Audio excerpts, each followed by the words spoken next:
Hi guys, today in Grains and Small Places, I'm going to be showing you how I deal with my kombucha. We named our kombucha Scoby, so this is Scoby.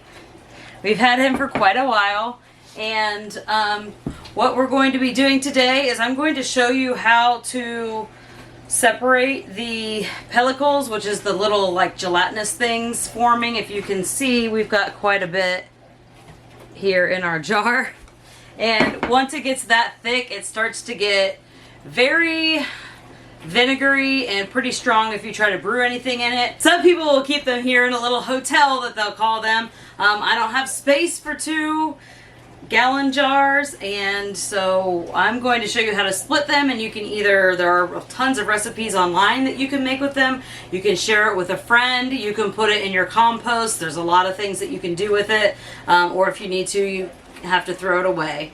So the first thing we want to do is I'm going to wash my hands, and you want to make sure that your hands are clean. You want to make sure that all of the vessels that you're going to be using are clean. You don't want to get vinegar eels or any bad bacteria in your brew. So I'm going to start with washing my hands.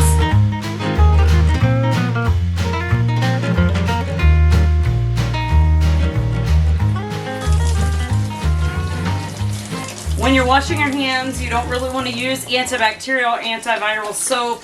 That could kill the good bacterias that are in your kombucha. So when you're brewing your kombucha, you don't want it to be sealed. You want it to be like this, has just a little cloth that it can breathe through. And what you're going to do is just basically go in and take out the pellicles.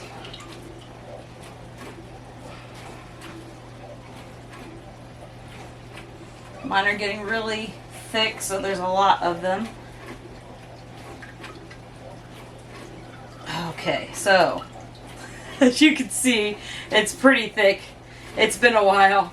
So mine want to separate on their own a little bit here. So you can go in and take a pair of scissors and cut them. You can, looks like mine's probably just going to peel up, and I'm just going to use the most recent one. And then I'm going to show you how to rebrew it. And actually there's another one in here. So it was even thicker than I thought. And then I'm just going to cover this with some saran wrap just to keep any bugs or anything like that, because the fruit flies get pretty attracted to this. So there goes one. So for your rebrew, you actually want to save about 2 cups of this liquid. And my liquid is a little bit, I have a little bit more than that right now because I actually had to give it an extra feeding in between brewing. We had a lot of travel days, so we didn't get to brew it in time, so I had to go ahead and just give it a whole nother feeding. Let me just get that covered.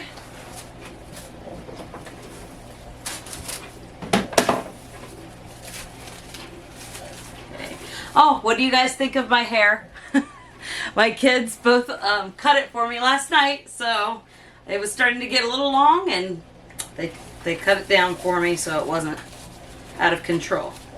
Okay, so I went ahead and I brewed tea for the next brewing earlier today so it could cool down to room temperature. So okay, I am using 1 cup of raw cane sugar here.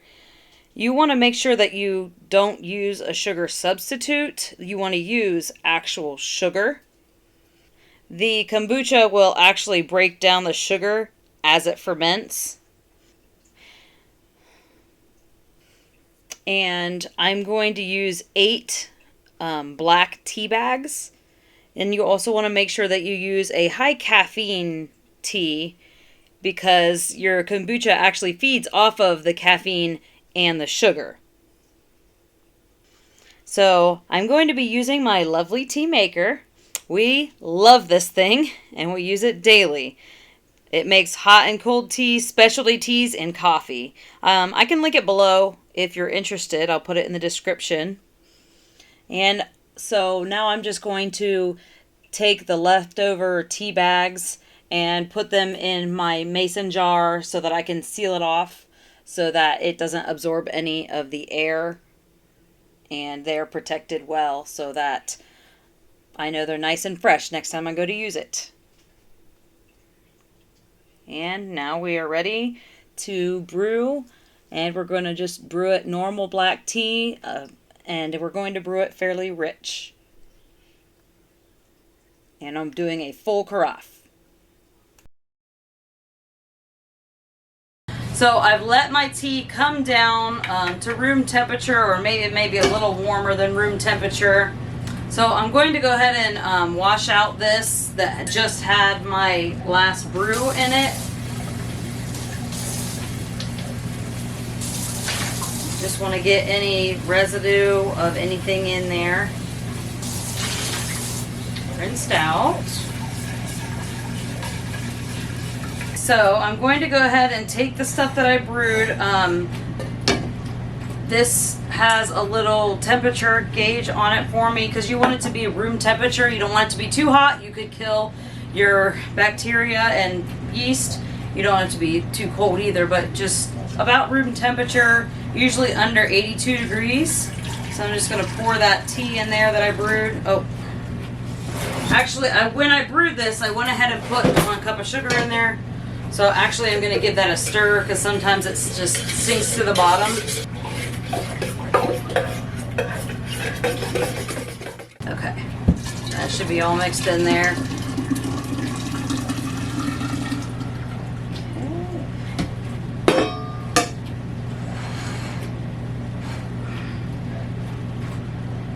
And as of now, if you can see that, it's reading right around 78 degrees. So that's good. If it's too hot, you can either wait longer or you can even put ice in it as long as your ice is filtered and clean. I'm just going to go ahead and top the rest of that off till probably about 3/4 full with just regular filtered water. Okay, and pour that in there.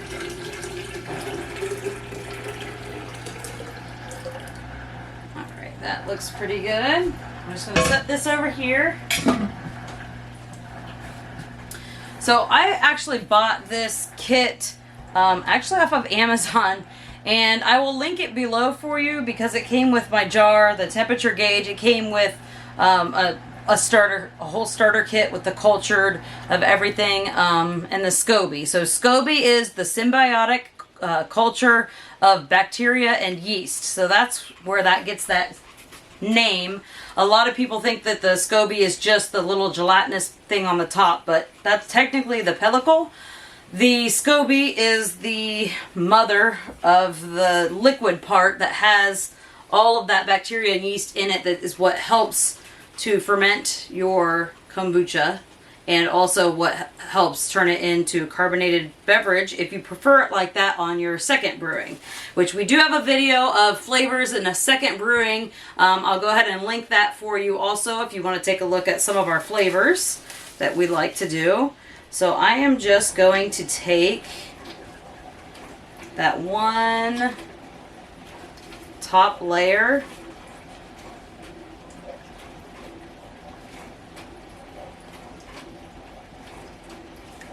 Okay, that one top layer, and I'm going to put it right in here. Now, I've already made sure that the temperature is a safe temperature.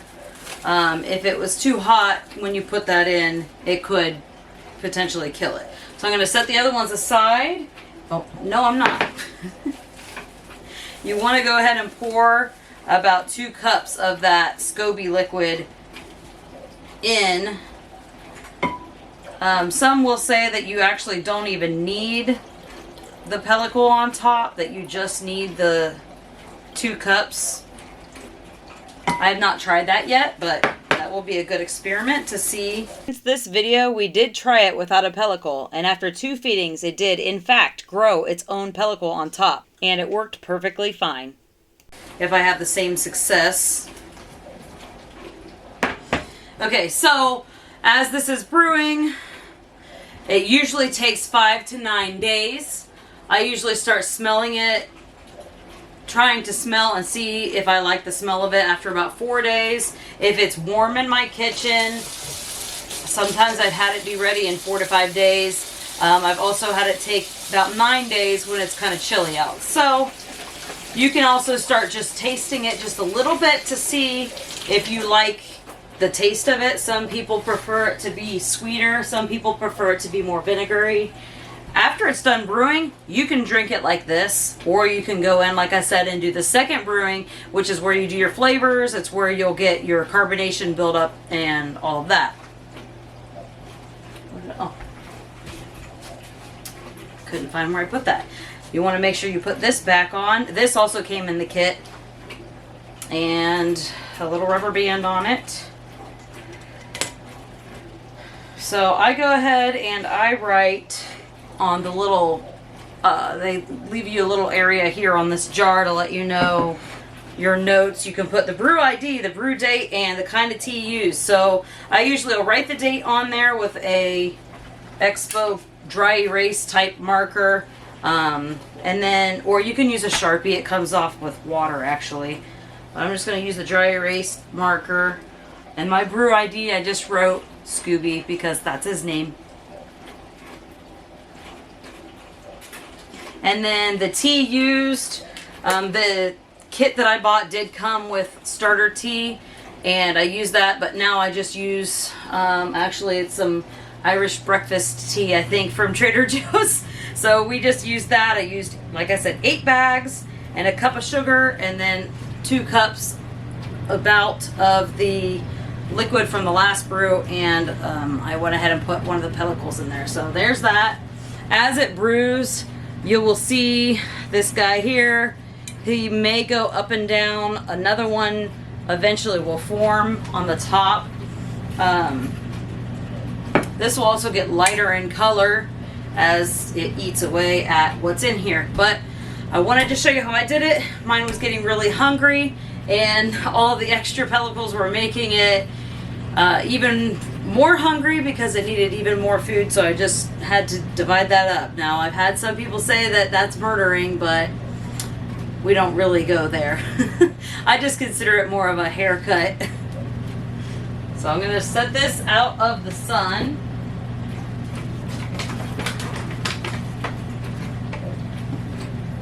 And it's just going to sit up there without direct sunlight and brew for us, and then it will have some delicious flavors and really great for our gut health. So I hope you've enjoyed this time with me in my kitchen, and I hope that you found something that might make you want to like the video. I put out videos about once a week, which range anywhere from RV travel vlogs to ferments. I also do tons of baking and grains, some cook with me type videos. I have a lot more videos coming up, and I'm really excited to show that stuff with you. So if you want to hit subscribe, then you won't miss out on anything. Thank you so much for following Grains in Small Places. Goodbye.